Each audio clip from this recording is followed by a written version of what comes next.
Classificação indicativa. Livre para todos os públicos.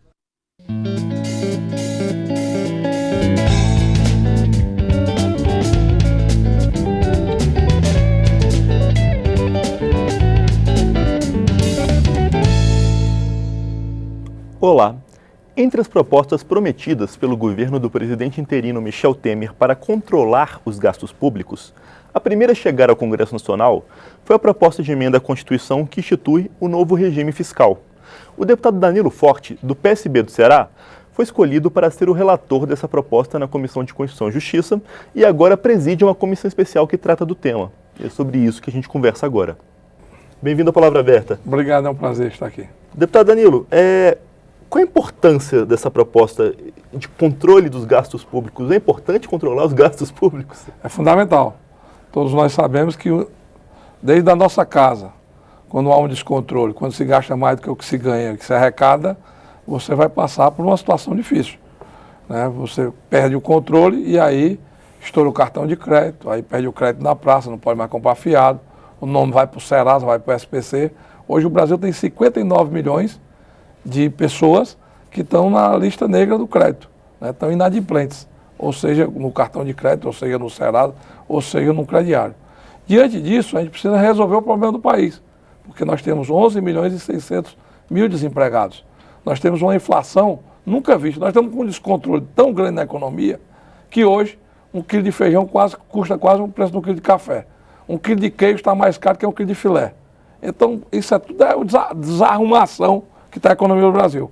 Fruto da irresponsabilidade de uma política que gastou mais do que o país arrecadava. Inclusive foi dito na campanha de 2014 que se fazia o diabo para ganhar a eleição. E aí está queimando no caldeirão agora, exatamente porque foi o diabo para ganhar a eleição. E para rearrumar isso, você tem que ter controle. Tem que ter controle, por um lado, impedindo o gasto irresponsável, né? Regulando a despesa, diminuindo o solvedouro, o desvio dos recursos públicos e dando credibilidade e governabilidade para o país. Então a PEC 241 nada mais é do que um teto para o gasto sem congelamento, porque corrige em função da inflação do ano anterior e dando ao Congresso Nacional a autonomia para definir o que é a prioridade. Então, dentro daquilo que está orçado no ano anterior, corrigido pela inflação do ano, que é o IPCA, você tem a capacidade do Congresso Nacional de elencar as prioridades.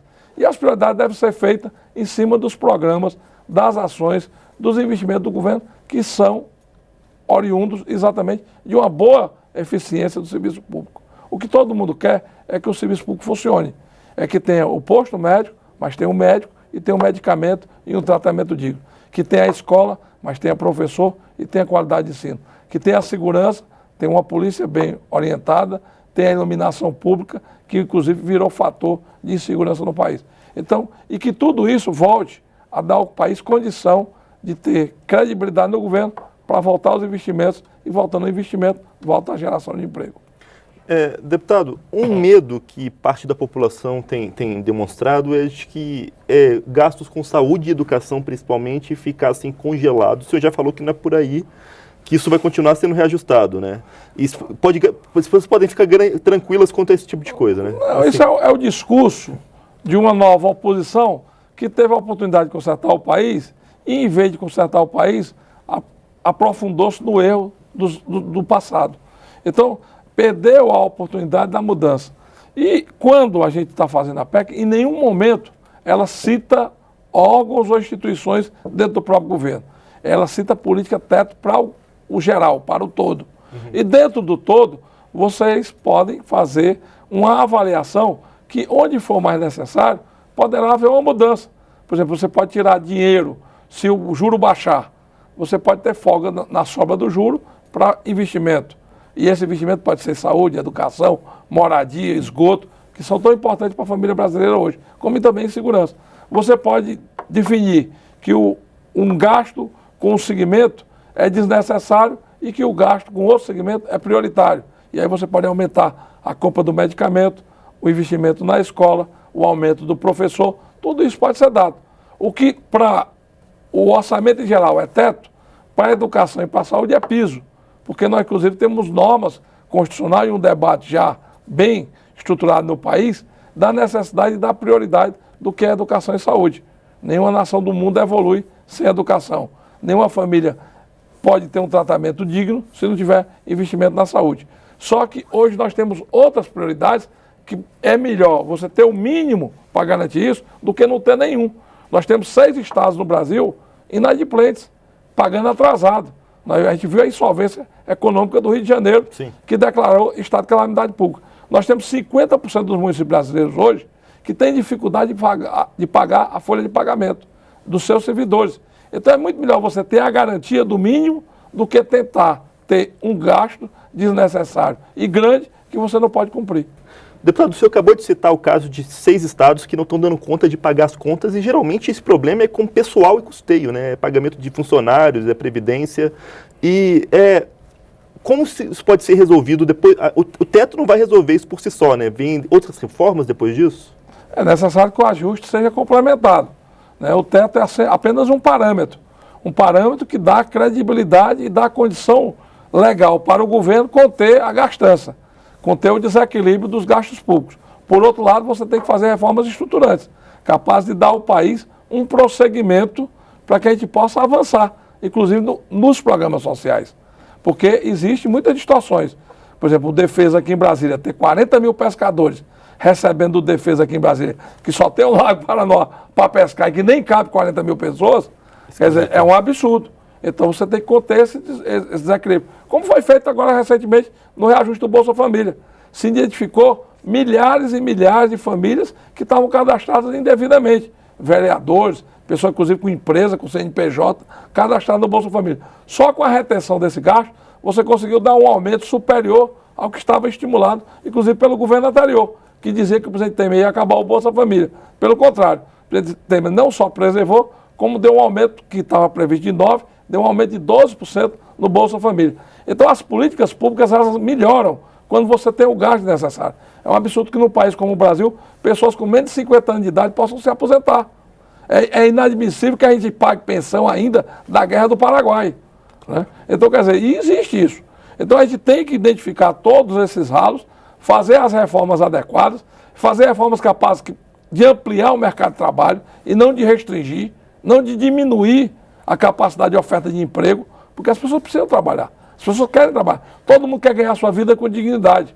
E o reflexo disso, dessa distorção também, é um prejuízo que a população paga, porque quando o dinheiro vai desviado, como está aí o caso da Petrobras, todo dia a gente se decepcionando, falta para a educação, falta para a saúde, falta para a segurança e aumenta a geração de violência, porque um pai de família, uma pessoa desesperada, ela é capaz de qualquer coisa, aí a vulnerabilidade aumenta.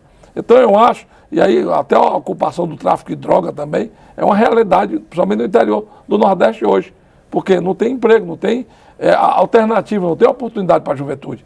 E a gente precisa criar isso. E só cria se o governo recuperar a credibilidade.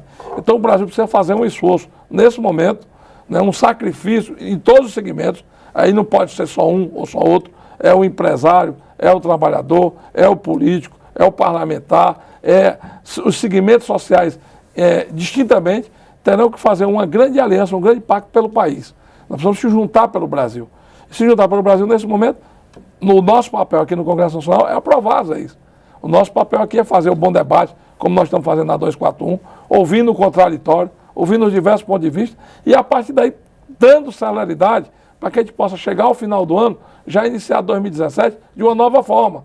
Você está vendo aí que com tão pouco que foi feito, o país já começa a se animar de novo, né? Já está voltando a ter um crescimento da arrecadação mínimo, mas está. Já está voltando a ter uma procura pelo emprego mínimo, mas está. E a gente precisa dar celeridade a isso. A gente só vai dar celeridade se a gente votar também as medidas estruturantes que precisam ser votadas para melhorar a arrecadação pública, para melhorar a confiança no governo e diminuir, inclusive, a sonegação fiscal, né? O país tem aí uma vulnerabilidade muito grande nessa questão da sonegação, que também precisa ser combatida, como também nos subsídios. Não adianta estar subsidiando os ricos em detrimento do sofrimento dos pobres. Então, aumentando o rombo, né? Então a gente precisa rapidamente rever essa política de subsídio que foi aprovada no país, que provocou um rombo de mais de 300 bilhões nas contas públicas do país. E como o senhor disse, a primeira coisa é parar de gastar mais do que arrecada, né? Ah, isso é fundamental. A gente sabe até na casa da gente que quando gasta mais do que o que ganha, vai ter um problema lá na frente.